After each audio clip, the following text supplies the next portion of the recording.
Лилия, это ответ на твой комментарий. Да, у нас смены в 6 утра начинаются, в 9:40 заканчиваются, в 21:40 последний трамвай заезжает в депо.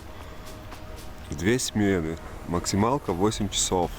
Ну, в основном по 6-7 часов ездят.